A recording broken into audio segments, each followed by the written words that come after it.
evento, qual é a novidade? Eu disse, calma aí, doutor, é só a dança do alarme.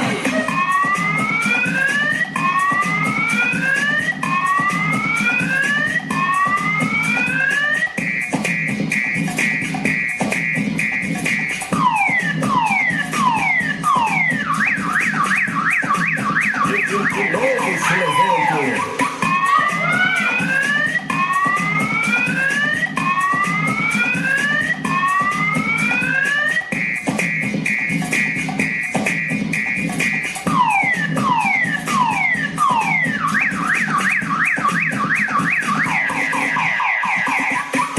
Calma aí, doutor, eu sou trabalhador. O que tu acha que eu tô fazendo, Juliette? Tá em cana, tá em cana. O crime não conversa.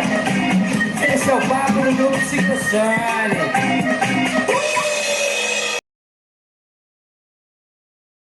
De s'entraîner avant le grand rassemblement samedi pour le premier Zumbathon de Sherbrooke. Et toute la communauté est invitée. Quand tu achètes ton billet, c'est pour aller danser, pour aller encourager, dans le fond, la cause de l'équipe des Papillons de la guérison qui vont marcher pour le relais pour la vie, la Société canadienne du cancer. Et dans le fond, nous, tous les profits vont à cet organisme-là. Des instructeurs de Zumba réputés, comme Jaime Farfan, seront présents. Et c'est ça l'attrait pour les amateurs, pouvoir être dirigés par les meilleurs. C'est la première fois à Sherbrooke qu'on a un invité de ce genre-là.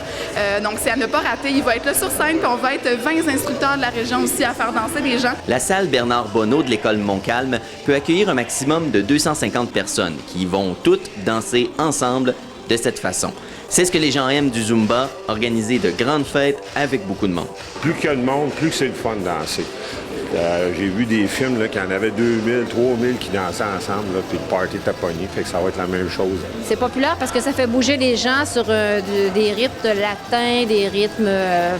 et puis, en même temps, ça permet aux gens de s'extérioriser, donc lâcher leur fou, comme on peut dire. Ça fait du bien. C'est rassembleur, puis c'est festif, le Zumba.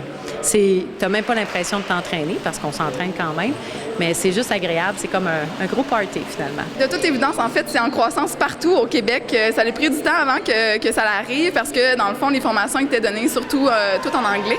Moi, ça fait déjà 2 ans que j'enseigne le Zumba ici. Maintenant, c'est vraiment rendu une mode. Oui, on peut parler d'une mode. Dans le fond, c'est la façon amusante de s'entraîner et de se remettre en forme.